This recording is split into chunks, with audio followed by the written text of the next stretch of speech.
Vous voulez un clap là, les gars? Je veux bien un clap, ouais. Prêt? Alors Pierre-Carl, bienvenue sur le site du Nouveau Jour J, nouveaujourj.fr, le journal d'info et d'enquête locale à Nancy. Tu es ce soir en projection débat au Caméo Saint-Seb, où on se trouve actuellement, pour ton dernier film Hollande, DSK, etc.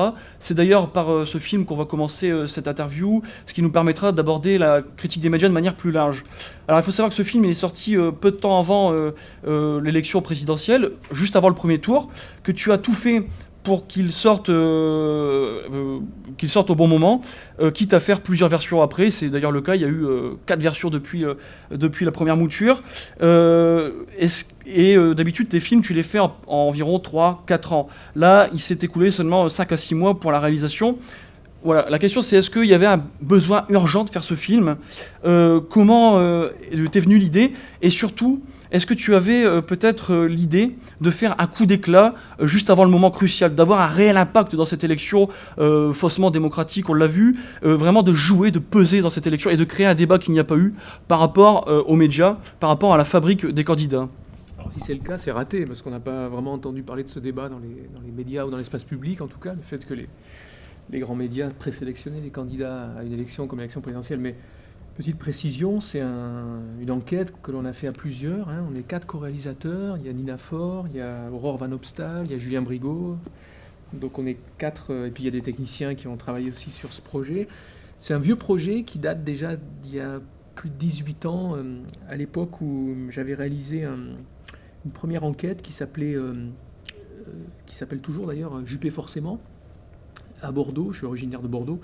Et à Bordeaux, les médias locaux, enfin l'équivalent ici du Républicain Lorrain ou de l'Est républicain, le journal Sud-Ouest, avaient fait élire Alain Juppé à la mairie de Bordeaux, au mépris de tout un processus démocratique, enfin au mépris de toutes les règles démocratiques, c'est-à-dire en expliquant aux électeurs que c'était même pas la peine d'imaginer un autre maire pour succéder à Jacques Chaban-Delmas, qui était l'ancien maire de Bordeaux, que Alain Juppé, le président ou le vice-président d'un des grands partis, le RPR, qui est devenu ensuite l'UMP. Et donc ce processus de présélection, c'est-à-dire comment ces médias nous imposent à nous électeurs certains choix en nous mettant dans la tête que c'est même pas la peine de penser à certains candidats et qu'il n'y en a que 1 ou 2 de sérieux, de crédibles, de susceptibles d'occuper le pouvoir.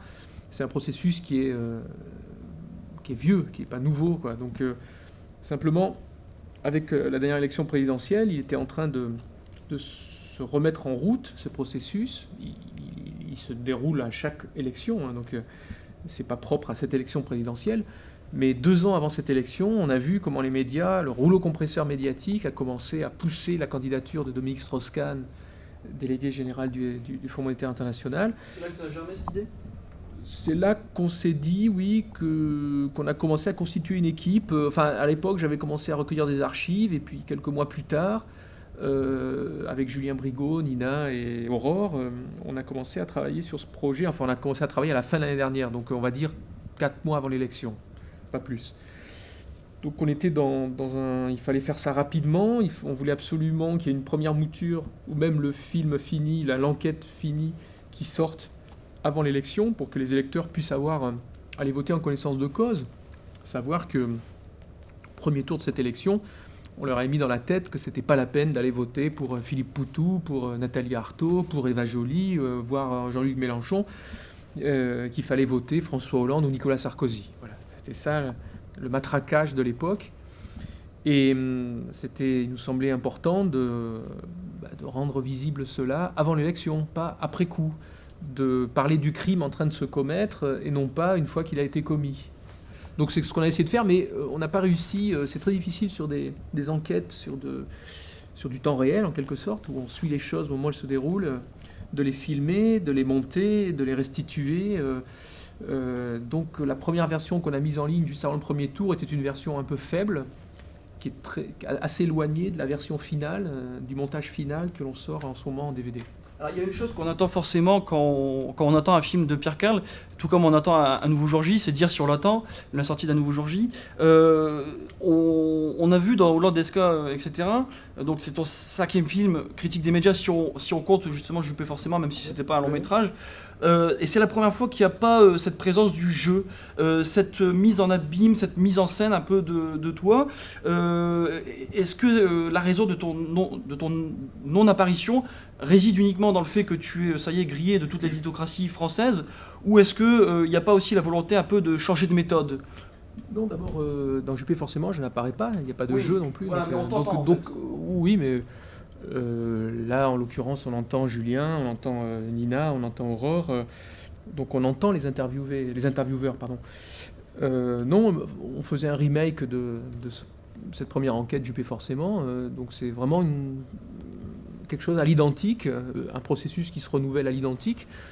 Et après, c'est vrai aussi que les gens que l'on est allé voir, donc Nicolas Demorand qui dirige Libération, Maurice Zaffran qui dirige Marianne, ou Jean-Michel Apathy qui est chroniqueur à RTL et Canal+, sont des gens assez méfiants qui connaissent mon travail, qui ne l'apprécient pas forcément, et il aurait fallu ruser énormément pour aller les voir, comme on l'avait fait dans un précédent film, en allant... je me présentais comme un caméraman uruguayen pour entrer dans le bureau de Étienne Moujotte, le vice-PDG. On arrive toujours à les berner, ces gens-là, hein, ça c'est pas compliqué. Hein. Il y a toujours, avec des ruses un peu minables, on arrive toujours à y accéder à ces gens-là. Mais là, en l'occurrence, c'était intéressant que des nouveaux journalistes critiques des médias comme Julien, Aurore ou Nina aillent aussi faire ce travail, s'y coltinent, et c'est ce qu'ils ont fait très très bien d'ailleurs, et sûrement mieux que je ne l'aurais fait moi, qui suis un peu blasé maintenant. Et justement, comment s'est fait cette sélection? C'est toi qui as été les chercher? C'est eux qui sont venus vers toi? Pourquoi eux? Quand est-ce que ça s'est fait? Chaque cas est différent. Nina Forge, elle a travaillé sur Fin de concession, elle est venue faire un stage à CP Productions qui a produit ce film. Et actuellement, elle travaille avec Annie Gonzalez, qui est la productrice de la plupart de mes films. Donc c'est maintenant une vieille collaboratrice, entre guillemets. Julien Brigaud, qui est également co-réalisateur, je l'ai rencontré lors d'une manifestation contre le dîner du siècle que l'on avait organisé également et qui figure dans Fin de concession. Il était à l'époque reporter à La Bassie J'y suis, l'émission de Daniel Mermet. Et je lui ai parlé de ce projet qui l'intéressait. Et puis Aurore Van Opstal est venue me voir à Bruxelles après une projection. Et c'est une jeune étudiante en journalisme, en sciences politiques, qui souhaitait également collaborer à un de mes projets. Et donc l'occasion s'est présentée, elle est venue travailler avec nous. Et comme elle était belge, elle avait aussi l'avantage de faire tomber la méfiance de certains de nos interlocuteurs. Parce que quand on les appelle en venant de Belgique, ils sont beaucoup moins méfiants que si on se présente comme étant français ou d'un média alternatif, quoi. Voilà. Alors comment vous répartissiez les rôles dans l'équipe? Comment ça se passait? Ça s'est fait un peu à la bonne franquette, j'ai plus de souvenirs précis.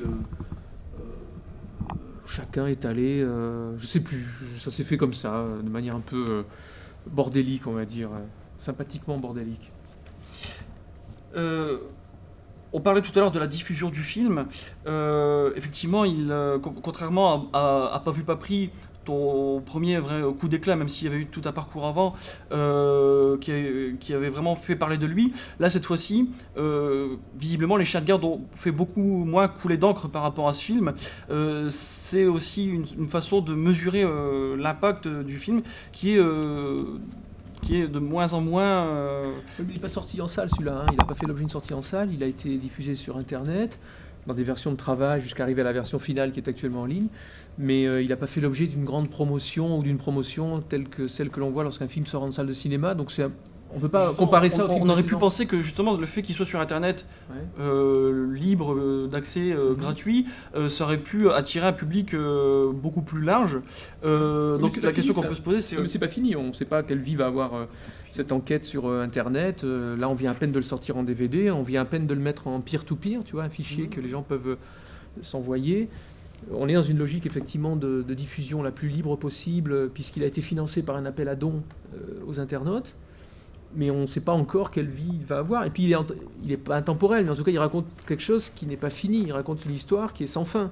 Il raconte le fait que ces grands médias continuent à chaque élection de nous expliquer pour qui il faut voter, alors que c'est pas normalement leur boulot. Donc c'est pas grave qu'il n'ait pas été vu par un très large public aujourd'hui. Bien sûr que ça aurait été mieux, mais on ne désespère pas qu'il y ait des gens qui se le communiquent, qui le font voir à d'autres, ou des gens comme toi qui organisent des projections ici à Nancy. Enfin, c'est pas fini, sa carrière, sa vie n'est pas finie, quoi. Elle commence à peine. Et par rapport à toi, tu pensais au moment de... Enfin, à la fin de ce film, tu pensais que la boucle était bouclée au niveau de la critique des médias. Ça faisait un moment que Tu veux dire fin de concession plutôt ou que un fin prix Après Enfin Pris, Après Enfin Pris, en fait, après Enfin Pris, oui. tu disais que voilà, la Oui. boucle est peut-être bouclée, que tu voulais arrêter la critique des médias. Ouais. Depuis, voilà, il y a eu 2 nouveaux films sur ce thème-là. Donc, ça t'a paru nécessaire ce retour vers le monde du petit écran, peut-être? Je ne sais pas si ce sont des films sur la critique des médias. Je pense que ce sont des films d'abord et avant tout autour du pouvoir, de la manière dont certains exercent le pouvoir, ne reconnaissent pas les abus de pouvoir qu'ils commettent. C'est ce qu'on voit dans Hollandeska, etc. On voit des patrons de presse qui commettent des abus de pouvoir et qui ne veulent pas le reconnaître. Mais ça pourrait être dans d'autres milieux. On est chez des puissants, chez des gens qui ont un certain pouvoir. Donc je ne sais pas si ce sont des films qui se déroulent dans l'univers des médias, parce que c'est un univers que je connais bien, donc je peux, moi, avec d'autres, raconter des choses sans trop dire de bêtises, mais je pense que c'est avant tout des documentaires ou des enquêtes sur des hommes de pouvoir. Tu vois. Donc effectivement, j'ai dû dire à 2-3 reprises que j'en avais fini des films sur les médias, mais les films sur le pouvoir, non. Non. Par rapport justement au pouvoir, tout le film, Hollandeska, etc., on entend ces journalistes, et notamment Jean-Michel Apathy qui le dit très explicitement, que son pouvoir n'est pas... Enfin, il euphémise en fait son pouvoir. Il le minimise. Comme quoi c'est pas lui, c'est pas les éditorialistes, c'est pas la presse qui a fabriqué un candidat. Tout le film s'attache à démontrer que ce sont justement ces médias les plus dominants, dont fait largement partie Apathy, qui fabriquent les candidats.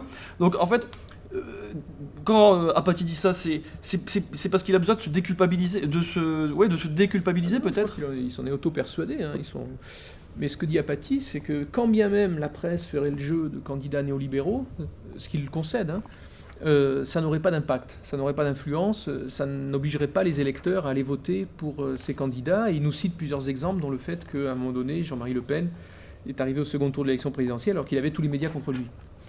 On démontre cet argument d'ailleurs dans Hollandeska, etc. On explique qu'on peut être anti-Le Pen, mais on n'est pas forcément contre la vision du monde qui est celle des Le Penistes. Et c'est ce qui s'est passé avec la presse. La presse pouvait être contre la personne de Le Pen, mais ce n'est pas pour autant qu'elle ne relayait pas complaisamment la vision du monde ultra-sécuritaire du Front National. Donc non, Apathy essaie de se dédouaner, ou en tout cas de minimiser son pouvoir, mais ça c'est un coup classique.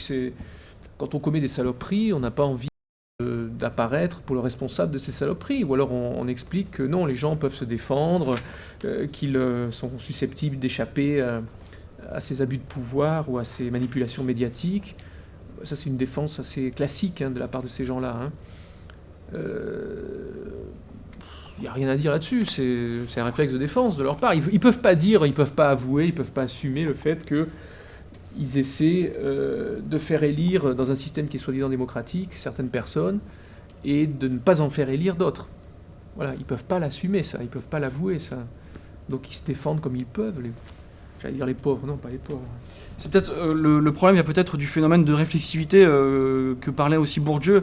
Il se regarde peut-être pas assez dans la glace, c'est ce qu'il disait lui-même. Pourquoi ceux qui ont un quasi-monopole de la diffusion massive de l'information ne supportent pas l'analyse des mécanismes qui régissent la production de l'information et moins encore la diffusion de la moindre information à ce propos. C'est-à-dire que eux, ils ne prennent pas conscience, ils ne regardent pas la critique des médias. C'est un manque de phénomène de réflexivité qu'il y a dans la profession aussi peut-être. Oui, mais qui est propre, je pense, à beaucoup de professions. Peut-être que c'est un peu plus aigu chez les journalistes responsables de l'information, de ne pas accepter la critique, de ne pas pratiquer une forme de réflexivité sur son parcours, son travail. Mais après, bon, il ne faut pas trop leur jeter la pierre là-dessus non plus. Je crois que dans tous les milieux, on n'aime pas que des gens issus de ce milieu viennent nous expliquer pourquoi ça déconne, pourquoi ça se passe comme ça. Il y a différentes, ce serait un peu long d'expliquer pourquoi, mais c'est vrai qu'ils ne pratiquent pas trop la critique, ou alors c'est de la fausse critique. Ils concèdent souvent le minimum, des petites choses complètement anecdotiques, pour ne pas avoir à concéder l'essentiel. Il y avait une émission à une époque qui s'appelait Arrêt sur image à la télévision, qui était devenue cette espèce de confessionnal, qui existe encore, mais qui a pris une autre direction, qui est beaucoup plus intéressante maintenant qu'elle ne l'était à l'époque où elle était sur France 5. Et sur France 5, c'était vraiment l'émission où ils venaient avouer des petits péchés, pour ne pas avoir à avouer les gros péchés. C'est-à-dire à quel point ils manipulent l'opinion, à quel point ils fabriquent des candidats, à quel point ils relayent complaisamment une vision du monde néolibérale. Donc c'est souvent ça, on concède qu'on a fait une petite connerie, qu'on a commis une petite erreur pour ne pas avoir à concéder l'essentiel. Mais c'est pas propre à ce milieu-là, c'est un fonctionnement, on va dire, humain. Enfin humain, je sais pas si c'est humain, mais c'est quelque chose qu'on trouve aussi ailleurs. Ouais. Et pourtant, quelle couverture, puisqu'on parle de Arrêt sur Image, qu'a fait Arrêt sur Image au moment des présidentielles, où on pouvait entendre lors d'une émission qui peut-être sera une émission qu'on regardera longtemps après en se disant ça serait plus possible aujourd'hui, tout comme aujourd'hui on regarde ce fameux journal télévisé des années 60 où le ministre de l'Information venait en direct au JT, donc dire comment on doit se faire agiter, donc une émission d'Arrêt sur Image où on pouvait entendre le directeur des programmes, j'oublie son nom, de France Inter, dire clairement que au moment du temps d'équité des candidats, c'est-à-dire au moment où les candidats doivent tous avoir le même temps de parole, ils vont carrément arrêter les émissions politiques. Donc c'est-à-dire qu'on arrête les émissions politiques au moment où il y a le plus besoin pour la cité, pour la démocratie, tout ce qu'on veut, d'y en avoir. Donc il y avait ce genre d'émissions-là. Après, une fois qu'Hollande a été élu, on a eu les émissions d'Arrêt sur Image où on arrêtait sur Image effectivement sur la couleur de cravate de Hollande, parce que, ou alors sur la façon dont il posait sur la photo, on voyait qu'il était plus ou moins de gauche parce qu'il s'arrêtait à un feu rouge. Enfin, il y avait eu toute une émission là-dessus. Donc là aussi, Arrêt sur Image et la critique des médias, on peut... Une critique un peu anecdotique, un peu soft, un peu superficielle. Mais non, ce que disait, je crois, Jean-Luc Hess ou les autres responsables de l'information qui souhaitaient que la campagne... D'ailleurs, qui ont fait une pétition pour que la campagne officielle soit moins longue, qu'elle ne dure pas 5 semaines, mais 2 semaines.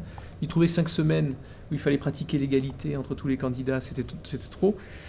Ce qui prétextait, c'était qu'il n'y aurait pas d'audience pour les petits, ce qu'ils appellent les petits candidats, mais sans dire que si ces gens-là n'avaient pas d'audience, c'est peut-être parce qu'ils n'avaient pas été médiatisés précédemment. C'est peut-être parce que entre 2 campagnes électorales, on n'en parle pas de ces candidats qui portent des programmes anticapitalistes. Donc ils ont beau jeu après de dire, si on fait venir Philippe Poutou, si on fait venir Nathalie Arthaud, si on fait venir Eva Joly, qui n'était pas leur candidate pour les Verts, qui préférait Nicolas Hulot, qui leur semblait beaucoup plus médiatique, si on fait venir ces gens-là qui n'ont pas l'habitude de s'exprimer à la télévision, ils n'auront pas les codes de la télévision, donc ils ne vont pas faire d'audience. Mais c'est très pervers comme argument. Parce que si ces gens-là ne font pas d'audience, il faut peut-être qu'ils s'interrogent, ces responsables de l'information, sur le fait qu'ils ne sont pas médiatisés habituellement, en dehors de ces périodes où il y a une égalité obligatoire des temps de parole, parce que le CSA ou le Conseil constitutionnel l'impose. Donc c'est quand même très pernicieux, c'est quand même très spécieux comme argument de dire que ces petits candidats ne font pas d'audience. S'ils ne font pas d'audience, il faut peut-être s'interroger sur la médiatisation dont ils ne font pas l'objet habituellement. Tout à l'heure, on parlait... Et le désintérêt de ces grands médias pour leurs programmes, parce que au-delà des personnes, c'est des programmes dont il s'agit. Et tous les programmes anticapitalistes qui prôneraient par exemple les nationalisations sont des programmes qui sont considérés comme farfelus par les médias. Ils ne les prennent pas au sérieux. Je parle des grands médias, bien entendu. Je ne parle pas des médias comme Alternatif ou Fakir ou des gens comme ça. Donc, bien sûr qu'ils ne... Ils ont beau jeu après de dire ces petits candidats ne feraient pas d'audience parce que de toute manière ces journalistes ne les prennent pas au sérieux. Ils ne prennent pas au sérieux leurs programmes, surtout les programmes de ces entre guillemets petits candidats. Bon, d'autant qu'il y a une chose qui se passe exceptionnellement pendant les présidentielles, c'est que même les petits candidats font de l'audience parce que pour une fois, on s'intéresse à eux. Mais les portes de l'information ne veulent pas le voir. Bon, ça c'était à part. Tout à l'heure, tu disais que tu faisais des films donc, sur le pouvoir. Est-ce que toi, tu te considères comme un réalisateur qui fait un peu le contrepoids, qui fait justement... qui fait du contre-pouvoir. C'est-à-dire, tu disais que tu t'interrogeais toi-même sur qu'est-ce que le contre-pouvoir. N'est-ce pas tout simplement une autre forme de pouvoir, rémunéré autrement, comportant d'autres formes de gratification. Voilà, est-ce que cette question, tu as répondu depuis... J'ai été interpellé là-dessus il n'y a pas très longtemps, lors d'une projection de Hollandeska, etc. Je crois que c'était à Lyon, lors d'un petit festival, à Oulin.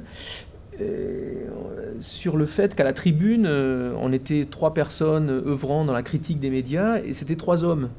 Et c'est vrai que quand il y a prédominance d'hommes dans un milieu, c'est un lieu de pouvoir, tu vois.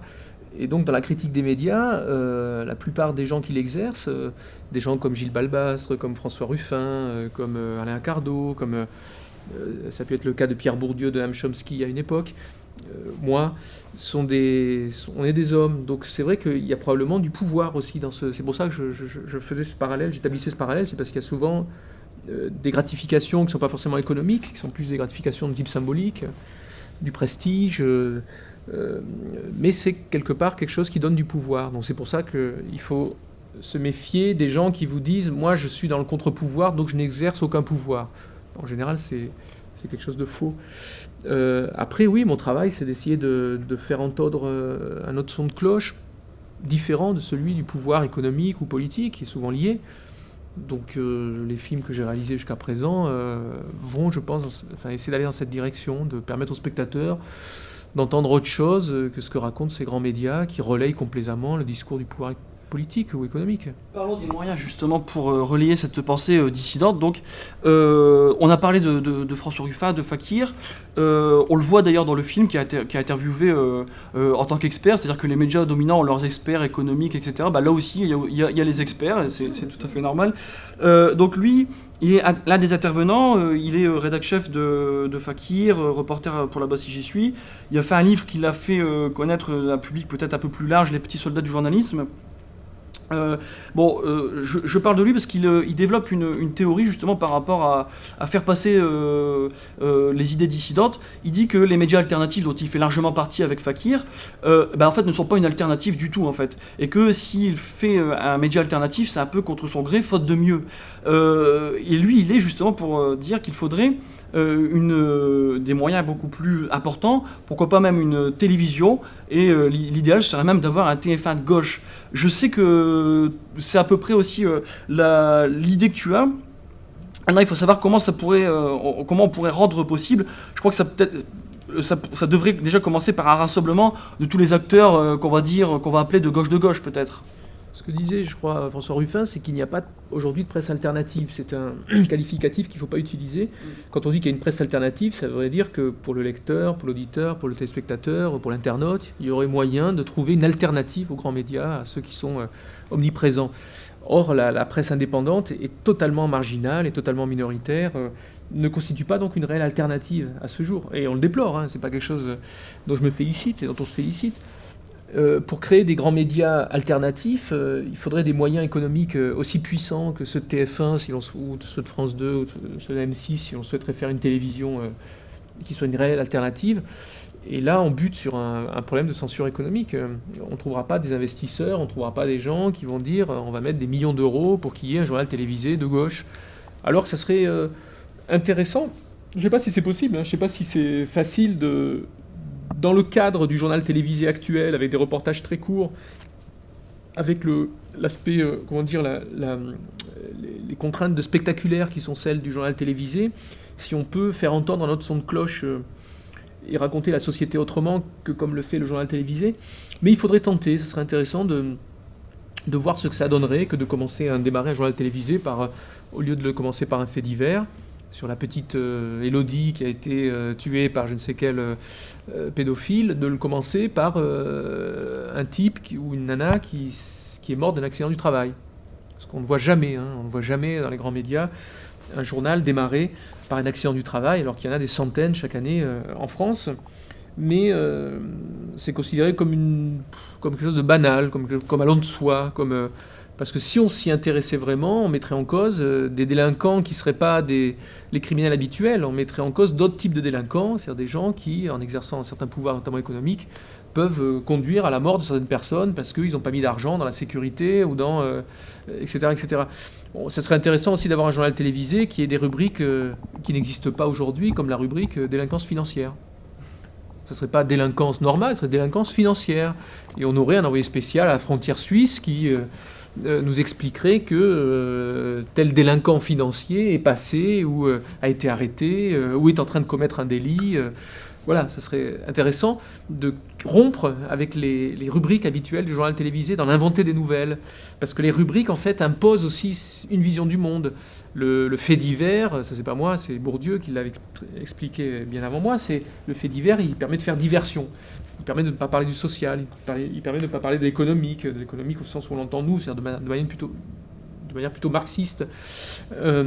le sport ou l'omniprésence du sport dans les médias aujourd'hui, ça permet de ne pas parler d'autre chose aussi, hein. Quand on parle beaucoup du football, ben, on parlera moins de ceux qui souffrent dans certains endroits de la société ou des relations de domination qui s'exercent à certains endroits de la société. Donc il faudrait casser ces rubriques, il faudrait casser ces hiérarchies de l'information pour pour raconter quoi finalement? Pour raconter que dans cette société, certains en dominent d'autres, que c'est une histoire qui n'est pas achevée, que les relations de domination elles sont de plus en plus importantes, que les dominants sont de plus en plus dominants, de plus en plus dominés. Et ça, c'est ce que devrait raconter tous les jours le journal, qu'il soit télévisé, radiophonique ou autre. C'est ce qui devrait tous les jours servir de canevas aux organes de presse. Voilà, donc ça serait intéressant effectivement de faire l'expérience d'un journal télévisé entre guillemets de gauche, mais c'est pas le bon terme, simplement un journal télévisé alternatif qui tout en gardant les codes du journal télévisé classique, avec un présentateur peut-être, avec des reporters, avec des sujets relativement courts, établirait d'autres hiérarchies de l'information, mettrait en avant d'autres faits que les faits divers dont on nous abreuve. Dans ce sens, justement, est-ce que la période pour lire pas lu, PLPL et Plan B, on rappelle un journal qui s'est créé suite à ton premier film, Pas vu, pas pris. Donc tu as été le directeur de publication pendant les 3 premiers numéros même. Est-ce que c'était pas justement l'une des plus belles aventures? Est-ce que c'était pas un peu ça l'idée au début de rassembler tous ces acteurs au sein de ce même journal? Bon, je sais pas.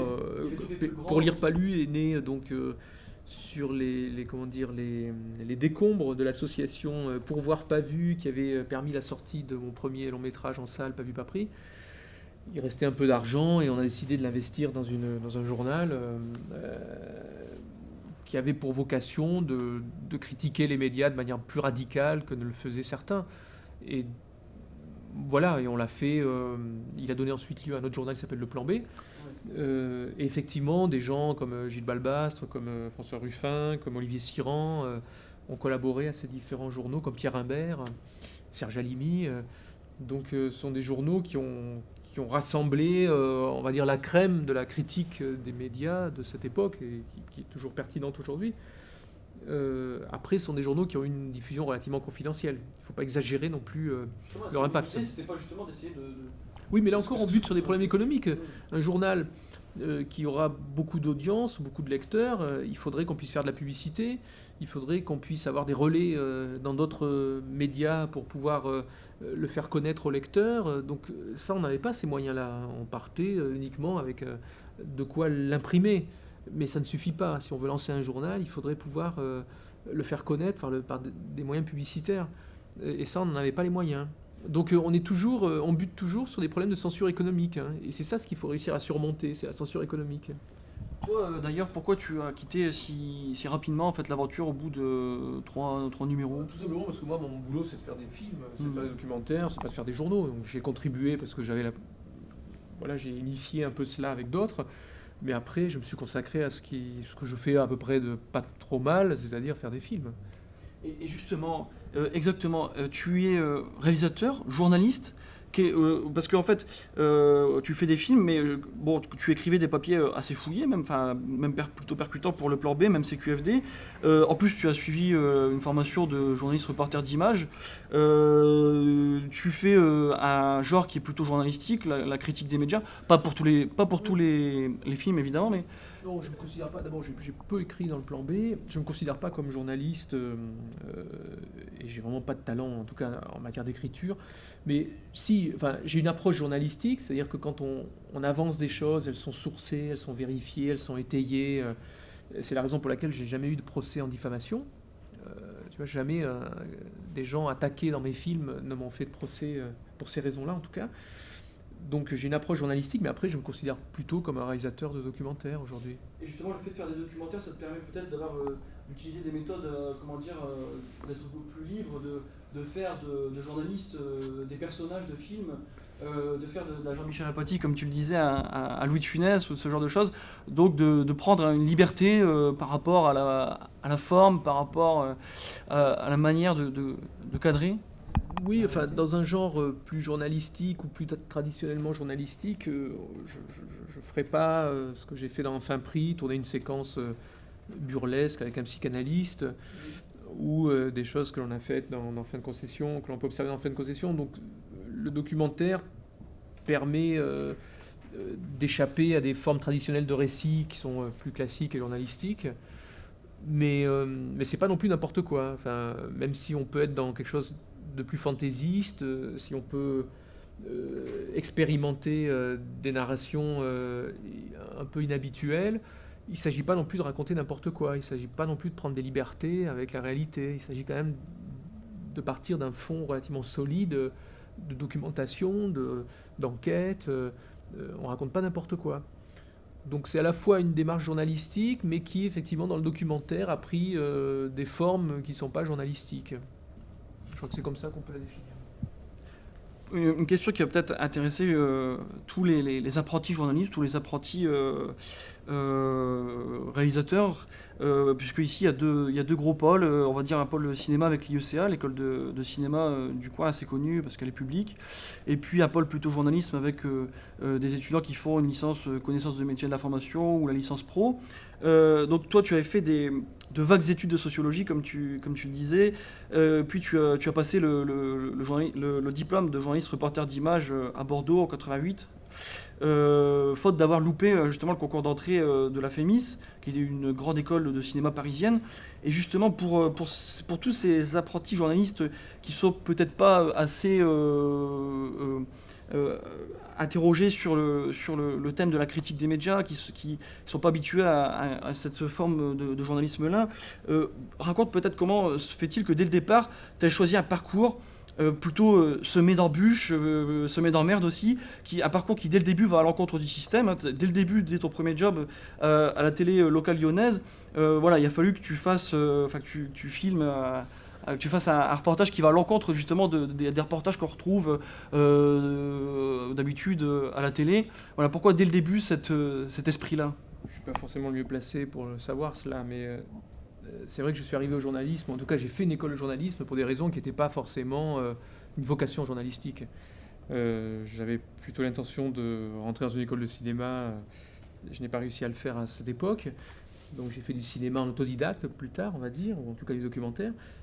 Et je me suis retrouvé dans un milieu qui est celui de l'école de journalisme, donc j'étais plutôt observateur de la manière dont fonctionnait cette école. Enfin, j'ai plutôt eu une position d'observateur. Et ensuite, que ce soit la télévision où j'ai un peu travaillé, j'ai essayé de restituer aux spectateurs ce que j'ai pu observer comme observateur privilégié dans ces lieux-là, dans les lieux de formation des journalistes ou dans les lieux de fabrication des programmes ou de l'information. Mais je n'avais pas vocation à faire du journalisme, du moins au sens où on l'entend traditionnellement, ou au sens où on l'entend dans les écoles de journalisme, sans se poser de questions, rapidement, en fabriquant les choses en série, donc en étant superficiel. Tout de suite, j'ai eu l'intuition que la manière d'exercer le métier qui était enseigné dans les écoles de journalisme et qui ne donnait pas du temps aux gens pour travailler, ne leur donnait pas du temps pour revenir sur leurs a priori de départ, ne donnait pas du temps pour se cultiver, se documenter, ne donnait pas du temps pour enquêter, tout simplement, au sens noble du terme, aller sur le terrain, passer du temps à enquêter. C'est quelque chose, très vite, ça m'a pas donné envie de faire du journalisme tel que les écoles l'enseignaient. Donc, dans le documentaire, en prenant avec des durées de fabrication beaucoup plus longues, beaucoup plus artisanales, avec du temps pour revenir peut-être sur nos a priori de départ, j'ai trouvé une autre manière de raconter ce qui se passe dans cette société ou chez les gens de pouvoir que je ne l'aurais fait si j'avais été dans la presse ou à la télévision ou à la radio. Est-ce qu'à la base, les études de cinéma que tu voulais faire, c'était pour faire du cinéma ou du documentaire? J'avais postulé à la FEMIS, là, qui est une des principales écoles de cinéma, en section montage. Tu vois, c'était pas forcément pour. Donc c'était en tant que monteur que je voulais. Mais bon, peu importe, j'ai pas été pris. Et tant mieux finalement, parce que j'étais pas forcément très mûr à l'époque, j'avais pas forcément une grande maturité pour faire autre chose que singer ce que l'on m'aurait enseigné dans cette école. Donc je ne regrette pas du tout aujourd'hui de l'avoir raté, ce concours. Mais non, moi je suis un autodidacte, je me considère comme un autodidacte. C'est toute une série d'expériences, de lectures, de voyages, de boulots divers qui m'ont formé, qui m'ont permis d'avoir une certaine. Et de rencontres avec des gens comme Bourdieu et les outils qu'ils ont développés, ces gens-là, qui m'ont permis d'avoir un regard un peu singulier et j'espère pertinent sur ce qui se passe dans cette société, dans nos sociétés. Alors ensuite, tu es entré dans le monde de la télévision, ça a duré un bon moment, on va dire. Et ça a toujours été compliqué, en fait, on va dire, de savoir ce que tu faisais sur le petit écran, dans la mesure où tu t'es toi-même beaucoup questionné là-dessus. Bon, on comprend que ton intention de base, c'était, on va dire, justement d'être au cœur du système, pour mieux l'infiltrer, pour mieux le démonter, je sais pas si c'est le bon terme, mais tu disais par exemple que quand tu étais à l'émission de De Chavannes, c'est le Montmardi, sur TF1, ton intention à plus long terme, c'était surtout de balancer un document explosif à la gueule de De Chavannes lui-même. Mais aussi, tu avoues que tu prenais un vrai plaisir d'entrer à la télé pour foutre le bordel. Et tu dis qu'il faut faire attention à cette illusion biographique qu'on peut avoir, c'est-à-dire de revoir un parcours longtemps après et de dire que dès le début, tu avais cette vocation à faire le trublion médiatique, alors que peut-être, à la base, c'était peut-être pas forcément le cas. Alors maintenant, quand tu revois ces années télé, comment tu les revois, ces années télé? Non, c'est sûr qu'il faut... quand je travaillais à la télévision, il y avait peut-être déjà des choses que l'on a retrouvées par la suite dans les films, mais j'avais pas, on va dire, la maturité politique que l'on peut avoir à 20 ans ou 25 ans. On n'a pas la même maturité que celle que l'on peut avoir à 35 ou 40 ans. C'est normal. Donc il ne faut pas voir dans le trajet et dans le passé, rétrospectivement, les germes de ce qui va suivre. Je crois que c'est comme ça qu'il faut se méfier de cette illusion biographique, effectivement, c'est-à-dire de tout surinterpréter à la lueur de ce qui s'est passé plus tard. Tu vois, c'est ça l'illusion biographique. Et non, oui, il y avait un plaisir tout con de faire chier certaines personnes qui n'étaient pas forcément très politiques, qui n'étaient pas forcément très argumentées d'un point de vue politique. La critique des médias, j'ai pas démarré en sachant exactement quel type de critique des médias j'allais opérer. Je sentais qu'il y avait des choses qu'il fallait critiquer, mais c'était parfois très superficiel, c'était parfois, je sais pas, un des reportages que j'ai réalisé à cette époque, c'est un reportage c'est une enquête sur la fausse interview de Fidel Castro par Patrick Poivre d'Arvor. Sur le moment, j'avais l'impression de faire quelque chose d'explosif, d'énervant pour le système. Et en écoutant Bourdieu un jour, je me suis rendu compte que non, que critiquer des fausses interviews comme celle qu'avait fabriquée Patrick Poivre d'Arvor, à l'époque présentateur de journal télévisé TF1, avec le chef d'État cubain Fidel Castro, qui était une fausse interview, on va dire un grossier montage, un montage grossier où il n'était pas présent, il avait fabriqué un chant contre chant. Ça, quelque part, ça excluait des fausses interviews, d'autres interviews comme celles où les gens sont vraiment en rapport face à face, mais où les questions sont entendues, comment dire, on sait très bien ce que l'on va dire les uns et les autres, où il y a... donc en fait, il y a d'autres fausses interviews qui le sont tout aussi fausses, mais pour des raisons moins grossières, voilà, qui sont plus fines, voilà, qui sont ordinaires plutôt que l'extraordinaire. Voilà, il vaut mieux s'intéresser à ce qui est aux manipulations de l'information plutôt qu'aux manipulations spectaculaires et extraordinaires. Et ça, je m'en suis rendu compte que plus tard, tu vois, quand j'ai fait ce travail sur cette fausse interview de Fidel Castro par Patrick Poivre d'Arvor, je pensais faire quelque chose d'important, d'explosif, de subversif. Or non, ce n'était pas le cas. C'était tout à fait acceptable pour le système d'opérer cette critique, d'expliquer que Poivre d'Arvor avait fait une manipulation de l'information, mais ce qui, quelque part, excluait ses confrères d'autres manipulations qui étaient plus fines, qui étaient plus douces, qui étaient plus malignes, qui étaient plus insidieuses.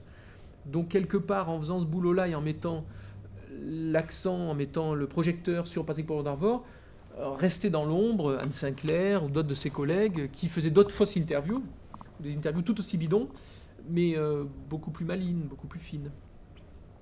Voilà, donc voilà un exemple, tu vois, si je cite cet exemple, c'est parce que la critique des médias que j'opérais à l'époque n'était pas forcément la plus pertinente.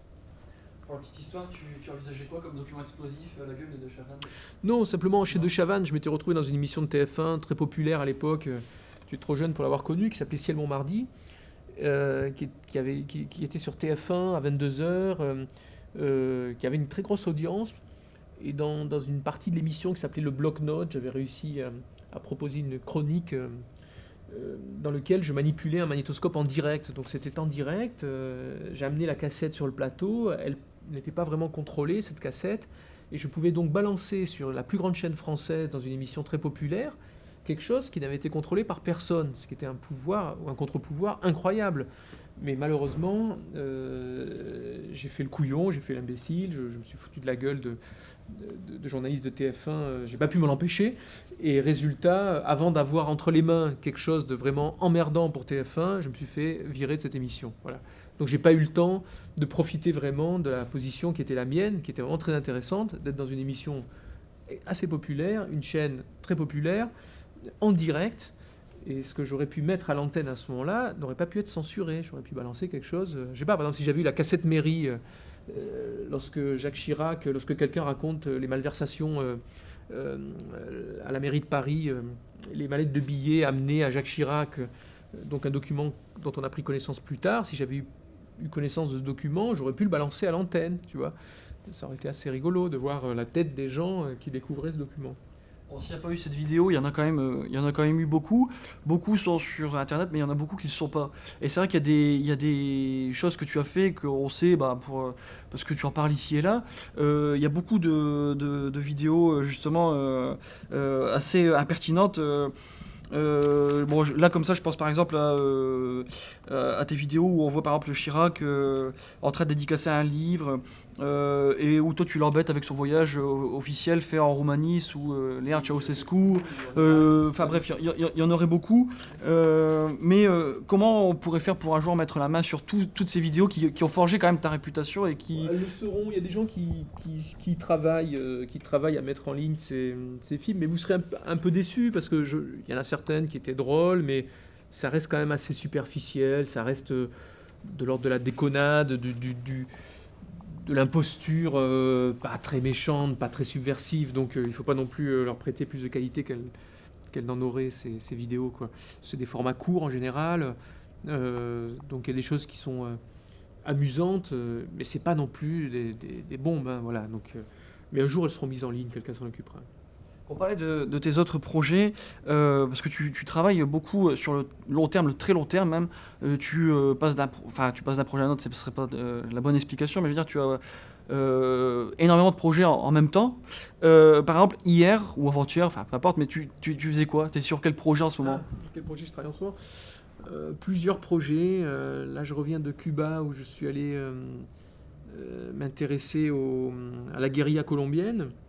Bon, ça, c'est un travail que j'avais commencé, enfin, le fait d'essayer de porter un regard un peu alternatif ou un peu qui n'est pas celui du regard des médias habituels sur les guerrilleros ou sur les gens qui ont pratiqué qui ont pratiqué ou qui pratiquent la lutte armée. C'est quelque chose que j'avais commencé avec un autre réalisateur, Georges Milangua, et un documentaire qui s'appelle Ni vieux ni traite sur l'histoire du groupe Action Directe, qui est pour l'instant inédit parce que insatisfaisant d'après nous. Et donc là, voilà, je suis en train d'essayer de faire un film sur l'histoire des FARC, donc la principale et plus ancienne guérilla de la planète aujourd'hui, des paysans qui ont pris les armes dans les années 50-60 et qui ont résisté au rouleau compresseur de l'armée colombienne et américaine, et qui sont des communistes, qui ont des valeurs communistes, et qui se battent contre des puissants, qui se battent contre des gens qui en exploitent d'autres. Voilà. Et ce sont des gens à qui on a mis le qualificatif ou l'étiquette de terroriste ou de narcotrafiquant, ce qui est une manière de les discréditer, ce qui est une manière de ne pas les prendre au sérieux, ce qui est une manière de ne pas discuter leur combat. Moi, ce qui m'intéresse, c'est de les filmer comme des gens susceptibles de déclencher une discussion, de déclencher un débat de société sur la société qu'ils proposent, tu vois.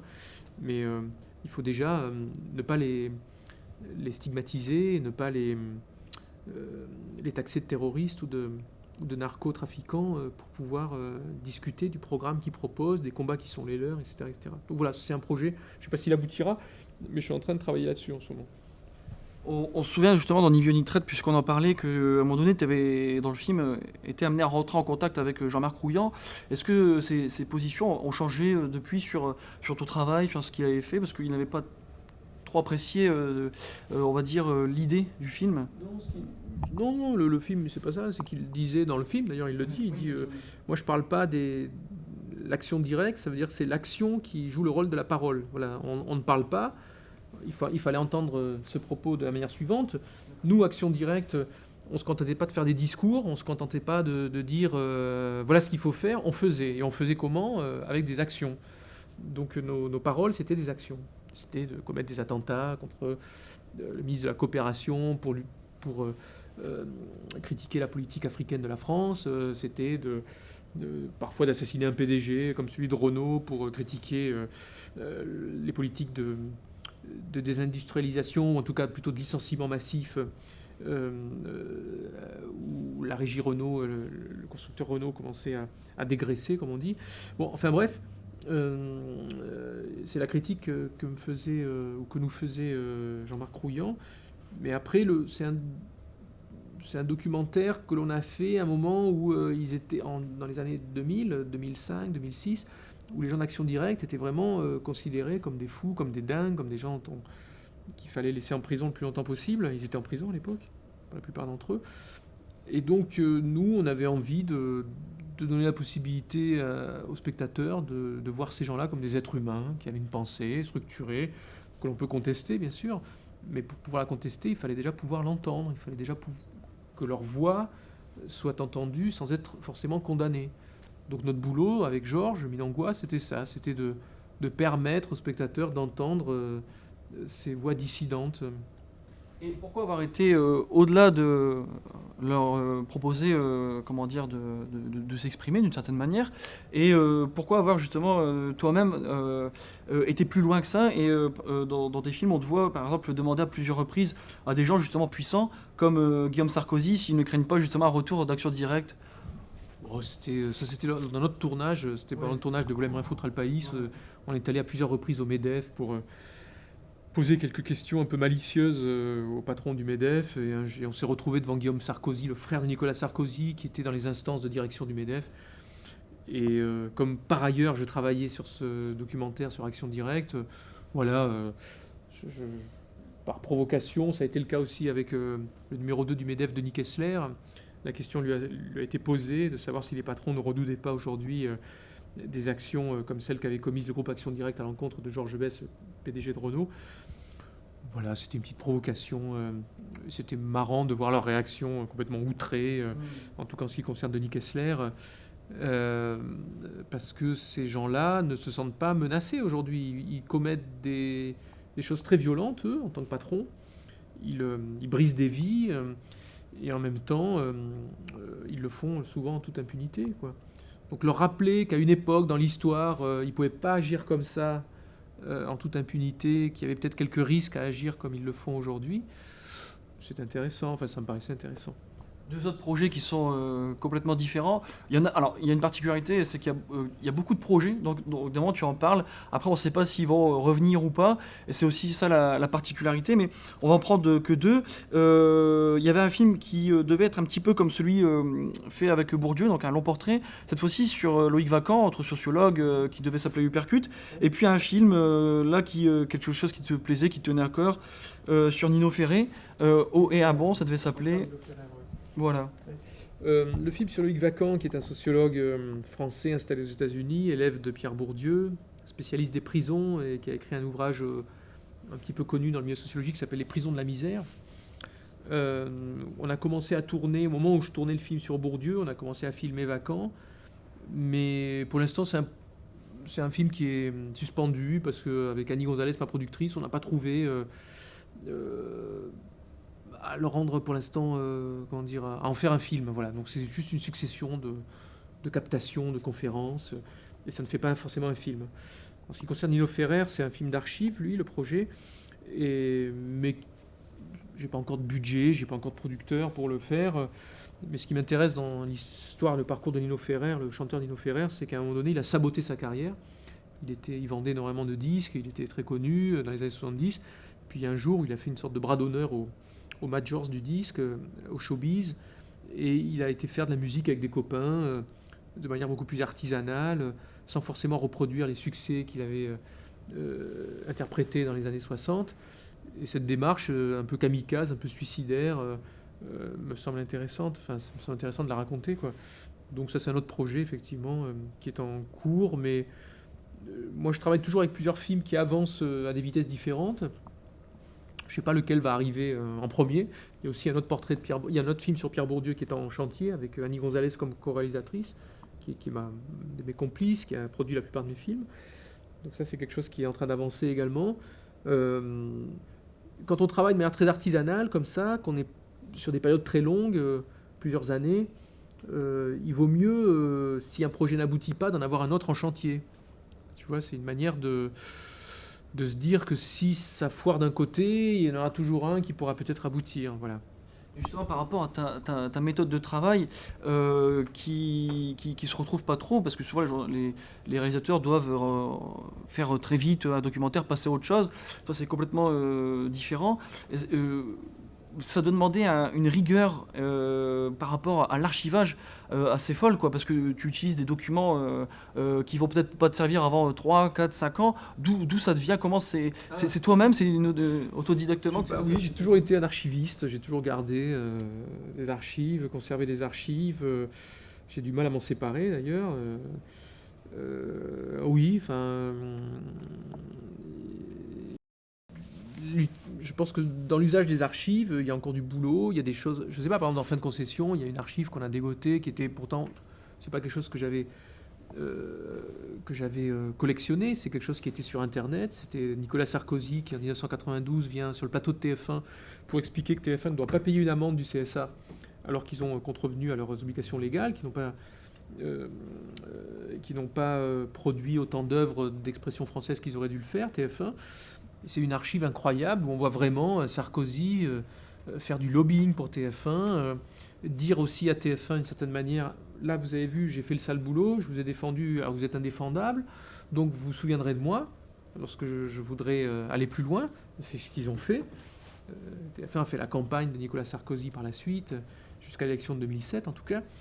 Et voilà, ce sont des archives qui sont formidables, qui expliquent beaucoup de choses, qui éclairent beaucoup de choses, quoi.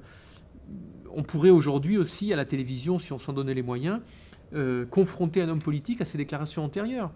Quelqu'un qui dit « j'ai jamais dit ça », il pourrait y avoir quelqu'un en régie qui travaille sur un serveur où on a déjà au préalable archivé toutes les déclarations de tel homme politique et de lui dire « non, non, c'est pas vrai, regardez, vous avez dit ça il y a 5 ans qui est en contradiction à ce que vous dites aujourd'hui ».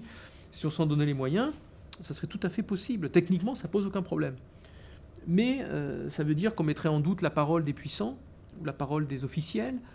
Et ça, on n'en a pas envie. Dans des lieux de pouvoir comme la télévision ou dans les grands médias, on n'a pas envie de mettre en place ce genre de dispositif. Alors que les archives recèlent des trésors, des pépites. Mais pour les utiliser, il faut en avoir la volonté politique. Toujours par rapport à ta méthode de travail,